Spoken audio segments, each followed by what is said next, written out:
For Soyinka to now call him then a version of Idi Amin because he won the election fair and square was stretching.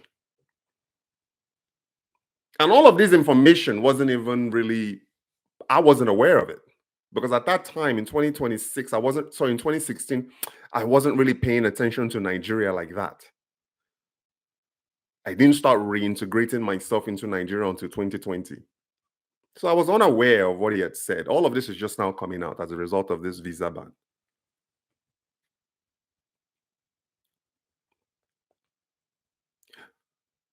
And then Soyinka took it a step further.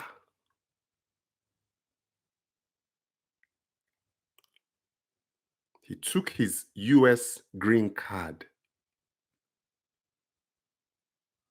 after Trump won and he tore it, saying he wouldn't live in a country governed by such politics. What are you talking about? With all due respect for Mr. Soyinka, you were wrong for doing that. It's one thing if you called somebody names, someone that you don't know, because you don't agree with them. It's one thing if you call somebody names. It's another thing to then go and rip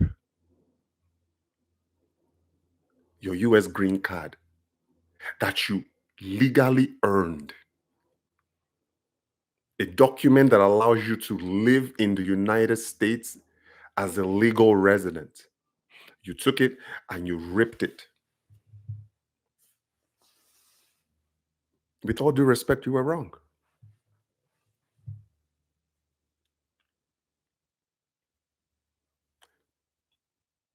Did you throw away your Nobel Prize? You didn't. Ripping your US green card is an equivalent, honestly, of, let's say, burning the US flag.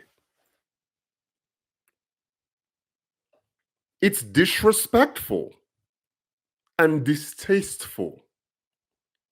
Then you were 81 years old. You did this in 2016. Today you are 91. Okay, maybe you were 82 then in 2016. You are an elder statesman, Mr. Soyinka. All this information I wasn't even aware of until recently when I started digging into it. Okay, I got to talk about this. Because right now he's platforming. He's going to all over the place, any media outlet that will have him. And he's saying that Donald Trump banned him, the United States banned him. But is he going in and telling people what he did? This needs to be known. I'm not trying to make him look like a bad person. I'm just sharing the truth. Because we live in a time and age where people's attention span is like 4 seconds. 4 seconds. Most people have the attention span of a fish. They just see something, they'll see a news flash or a headline, and they'll just make their decision based on that headline. This really, it wasn't so much of the banning that makes me, or that's not the reason why I'm talking about this. It's when I did more research, it's the fact that he tore his US green card. I can speak on that because I served in the US military. And I know the sacrifices that soldiers make to ensure that people like me and other diasporans, whether they're Nigerian diasporans or whether they're immigrants, are able to come to the United States so long as they obey the law of the land, they work hard, they contribute to society, they're able to take care of their family, and then they're also able to send remittances back home. The $20 billion a year that Nigeria sends back home in remittances, the diasporans, where do you think most of that is coming from? Majority of that is coming from the United States. Did it occur to him? People sacrificed. People died. I lost friends in the military. A lot of people have died in the past to allow me to be able to speak into the wire, to speak into this microphone. When you were in exile, did you not live in America? When you were exiled for treason, where did you live? You lived in the US. The same country that protected you, took you in,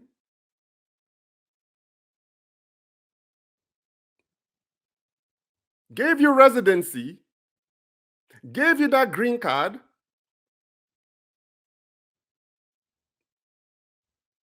and you rip it. You might as well have burned the flag, the US flag.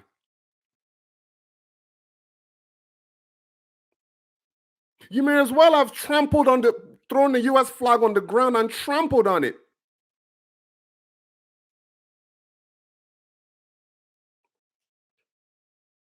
That is the most disrespectful thing you can do to a nation, is to rip their green card, rip their passports, which is an equivalent of what you did. This was in 2016. And even after that, after Trump won, talking about you wouldn't live in the US.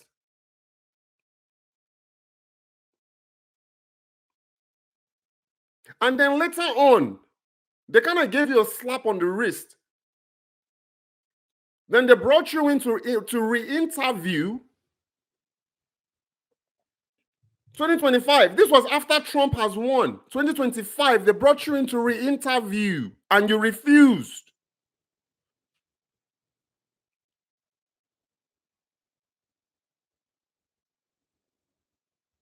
Sorry, this year, yes.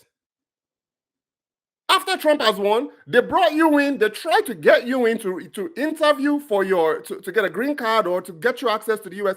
You refused. And then the United States said, you know what? Whatever. If Trump was against you, why would they invite you to re-interview and issue you another visa? It was after all of these shenanigans that the US finally said, you know what? We are done. And that is how your visa got revoked. And the reason that they cited was procedural reason. Probably did some background check on you. They saw that you were problematic back in the in the early stages of Nigeria. You were in exile. You were in prison. They kind of look at all these things. Even after all of that, they still gave you residency and gave you, and then you ripped the green card.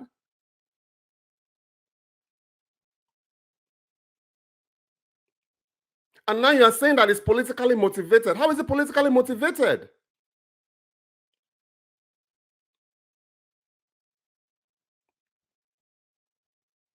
Are you telling the world about your actions? I'm not. I have all due respect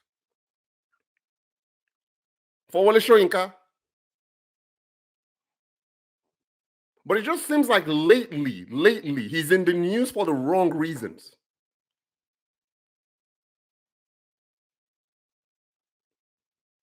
What has it done for, okay. Mr. Soyinka, you know so much. What have you done for Nigeria lately?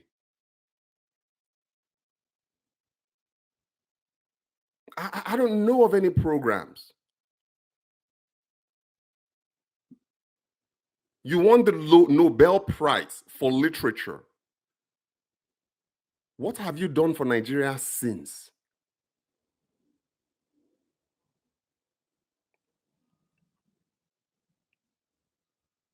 You can't disrespect. Yes, lately he's been kind of quiet lately because his boy is in office. President Tinubu is in office. They're friends. So he's been quiet lately. And I have nothing against the president of Nigeria. He makes me rich. Let's be honest. President Tinubu is making me rich.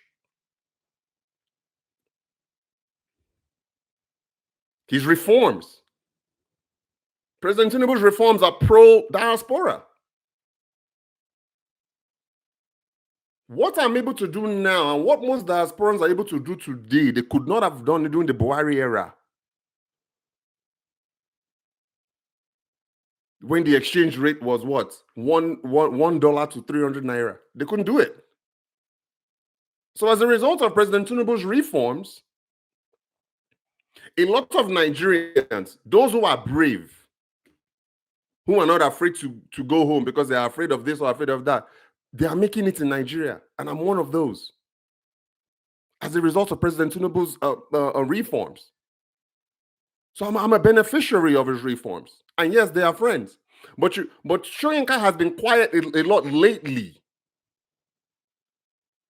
Now I'm talking about in terms of talking about, is Tinubu perfect?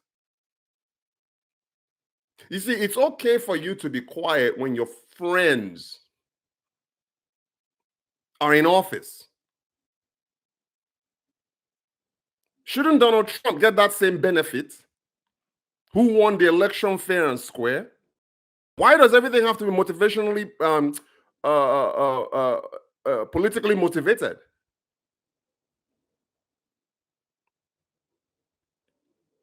So you can say that. Let's not kid ourselves here. We know that Donald Trump is behind the revocation. If you were in his shoes, wouldn't you be?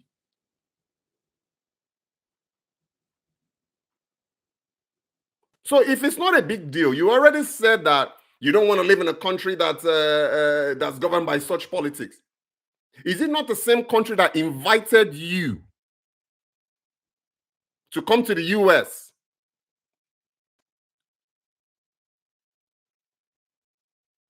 Were you not going to get paid for that invitation? This is the same country that said you are not going to. So you're not going to live in the US, but you can come into the US and make money. So they are looking at it from this standpoint. Like, look at this guy. He's ripping he's ripping our green card. He's calling the former president of President Trump, Idi Amin. He's talking about he's not going to live in the US because of because of Trump's politics. But you also want to come to the United States when the same guy that you called Idi Amin is the president, and you think that they are going to let you in.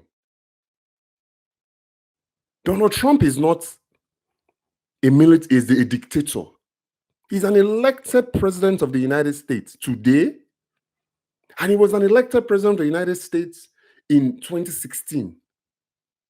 This is what we should be teaching our youths, to respect the process. Sometimes your candidate is going to win. Sometimes your candidate is going to lose. That is the way it works.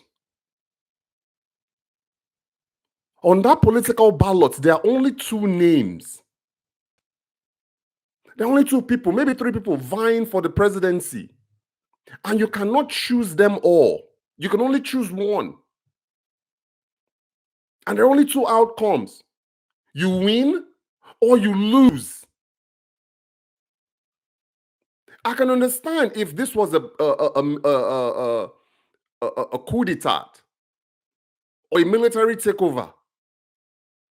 The 2016 US presidential election was neither of that. It was a democratically contested election where eligible American citizens over 18, they go out there and they exercise their constitutional rights as US citizens, and they vote for their leaders and they elect their officials. That was what happened.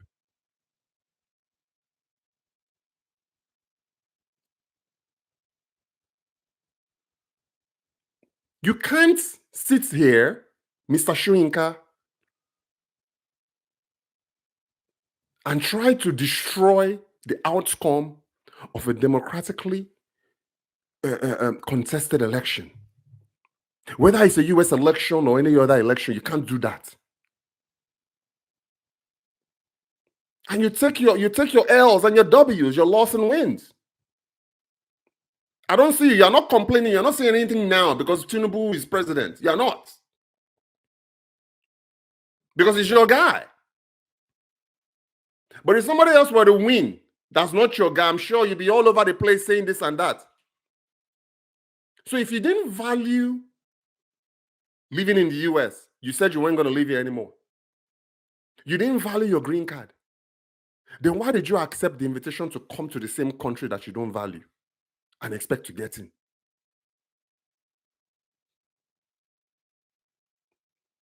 It doesn't work like that. With all due respect, sir. Most people don't even know who you are. This new generation these days don't know you. But people like me, we know you. We respect you. But where's the leadership? A man of your status should be out there trying to connect the dots. That's what should happen.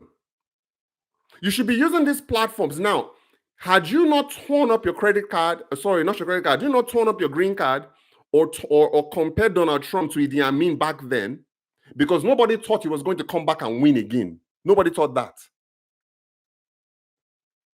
Had this invitation gone through, could you not have used that invitation to be able to connect US-Nigeria relations and strengthen that relations? These platforms are available for a reason for you. They are not inviting you to come in because they like your face. They're inviting you to come in because you are a Nobel Prize winner. It's something that you've earned.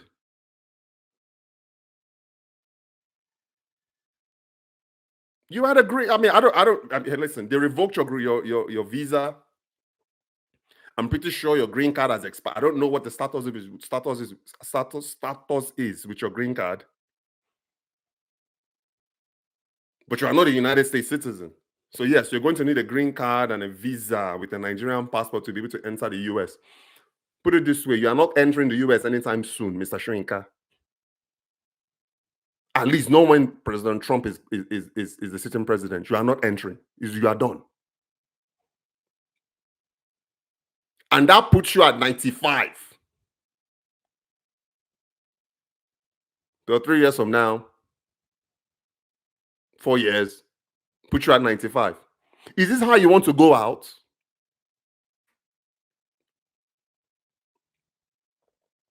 We shouldn't be having these conversations, this type of conversations with someone of Soyinka status. It should be positive. It should be connecting. Trying to bring Nigerians home, like we're doing at Mbariket. We're over here driving US Nigeria exports and investments in our own little way. That is what leaders do. They build, they don't divide. So take your leaks. You made your bed, lie on it.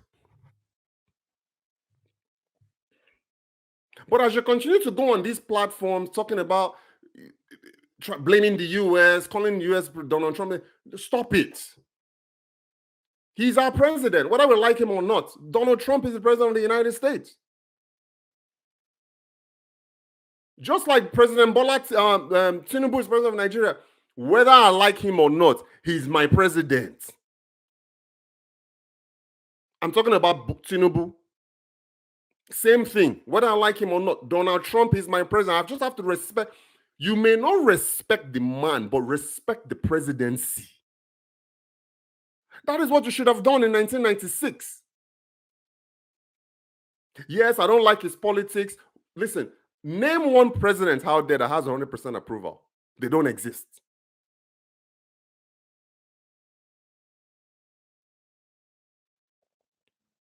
But you can't be going out there in a democratic government with an elected president and you are saying all these things. That is why you are in trouble. And if the US banning you wasn't a big deal, like you are claiming, oh, it's not a big deal, then why are you platforming? If it's not a big deal, why are you going out on every platform that will have you talking about it if it's not a big deal? Obviously, it is. Obviously, you're upset.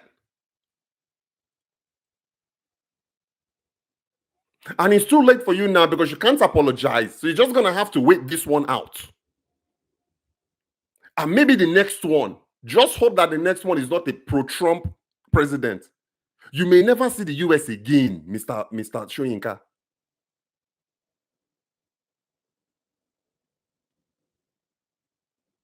Exercise. Listen, I am a proud Nigerian. And I am also a proud American. There's a sense of patriotism in the US that I don't see anywhere else. And I've traveled the world.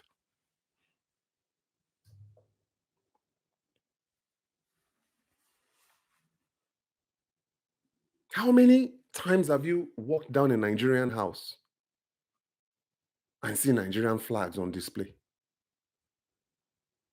It's not something that you see, it's not something that's common.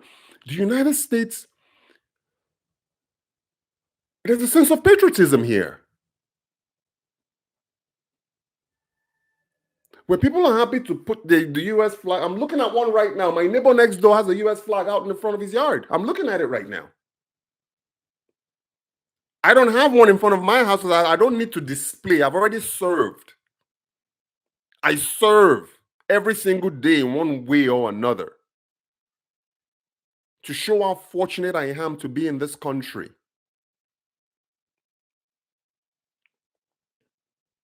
This country that has changed my life. And it doesn't matter who the president is, so long as he's an elected president. I have to respect his presidency, Mr. Soyinka, and so do you. You should too.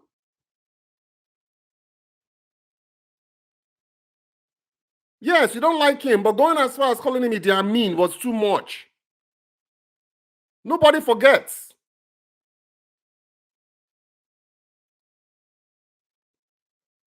So it's not really a visa issue. It is a respect issue.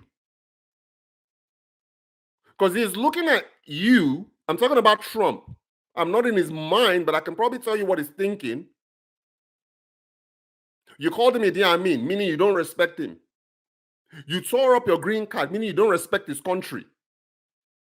And now you want to come to that same country to make money. No, I'm not in support of it. So maybe you should lie low, Mr. Soyinka, for now. I know you are not going to admit that you went too far. I know that. But continuing to go around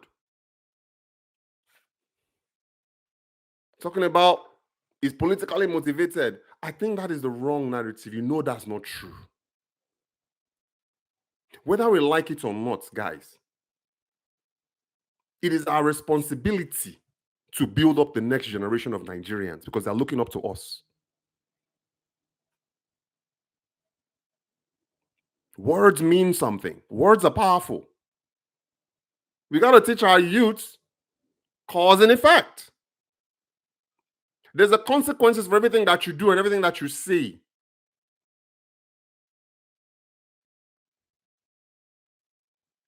And at 91, there's not enough time. There's not enough time left for you. So maybe use this last few years, Mr. Soyinka, and let's start bridging the relations between the US and Nigeria. Let's start bridging relations between the US and UK. We can do more. You can do more with your platform and your voice. But this constantly going around and ripping people and tearing people down and telling people that they're illegitimate because you don't like their politics,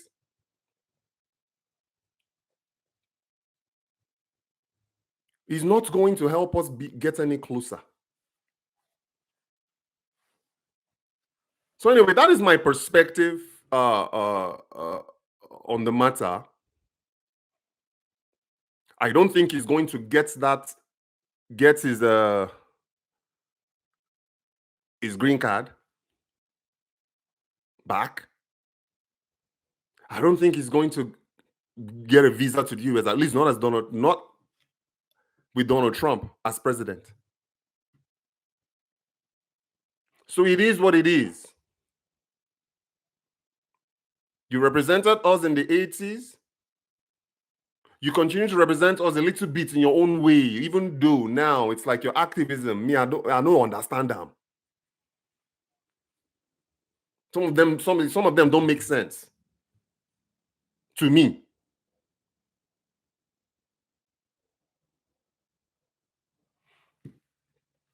All right, that's my take. That's my opinion on Wole Soyinka. I really do wish him the best. But at Mbariket, guys, Mbariket Ventures, check us out at mbariket.com.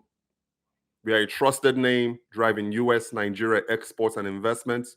We speak primarily to Nigerians in the diaspora, investors. If you have any idea, you're interested in entering the Nigerian markets, we can help you at Mbariket Ventures. So reach out to us, visit mbariket.com. To contact me and reach out directly, mbariket.com/contact. And I'll see you guys on the next one. Be sure to like, share, and comment, guys, before I go. And I also want to encourage you guys, kindly look through all our video libraries. Over 600 videos covering exports, investments, and occasionally topics like this. Because the only reason why I'm even talking about this was when I saw that he ripped his US green card. I'm like, oh, I got to talk about this one. Because I served in the US Army. I know people died so I can sit here and speak through this wire. You may not agree with who is sitting in power, but at least respect the seat. Signing off.